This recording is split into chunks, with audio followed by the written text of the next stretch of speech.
തിരുവനന്തപുരത്ത് പോലീസുകാരനെ മർദ്ദിച്ച സംഭവത്തിൽ സേനയിൽ കടുത്ത അമർഷം. പോലീസുകാരനും സഹോദരിക്കുമെതിരെ ജാമ്യമില്ലാ വകുപ്പ് പ്രകാരം കേസെടുത്തതിലും SFIക്കാരെ അറസ്റ്റ് ചെയ്യാത്തതിലുമാണ് പ്രതിഷേധം.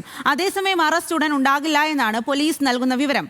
CPIM-ന് വേണ്ടി ഗുണ്ടാപ്പണി ചെയ്യുന്നവർക്ക് കേരളത്തിൽ പ്രിവിലേജ് ഉണ്ടെന്ന് KC വേണുഗോപാൽ വിമർശിച്ചു.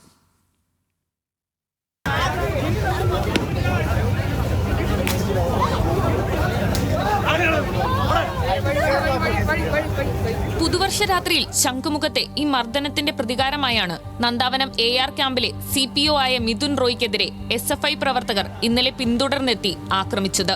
ഇന്നലെ വൈകിട്ട് 3-ന് തിരുവനന്തപുരത്തെ ഷോപ്പിംഗ് മാളിലായിരുന്നു സംഭവം.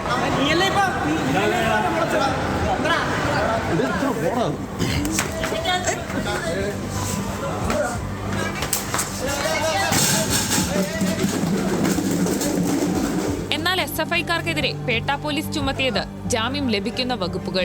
അതേസമയം ഇതിനും സഹോദരിക്കുമെതിരെ വഞ്ചിയൂർ പോലീസ് ജാമ്യമില്ലാ വകുപ്പുകളാണ് ചുമത്തിയിരിക്കുന്നത്. ഇതാണ് സേനയിൽ കടുത്ത അമർഷത്തിന് വഴിവെച്ചിരിക്കുന്നത്. നാളെ നടക്കുന്ന പോലീസ് ജില്ലാ സമ്മേളനത്തിലും 21-ന് നടക്കുന്ന ഓഫീസേഴ്സ് ജില്ലാ സമ്മേളനത്തിലും വിഷയം ഉയർത്തിക്കൊണ്ടുവരാനാണ് ആലോചന.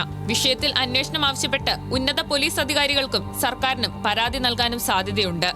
DYFI പോലീസിനെ തല്ലിയാലും കേസില്ലെന്നും ഇത് CPIM-ന്റെ ക്രിമിനൽ നയത്തിന്റെ ഭാഗമാണെന്നും AICC general secretary KC Venugopal വിമർശിച്ചു. CPM-ന് വേണ്ടി ഗുണ്ടാപ്പണി ചെയ്യുന്ന DYFI-കാരന് പ്രിവിലേജ് ക്ലാസ്സാണ്. അവർ പോലീസിനെ അടിച്ചാൽ കേസില്ല.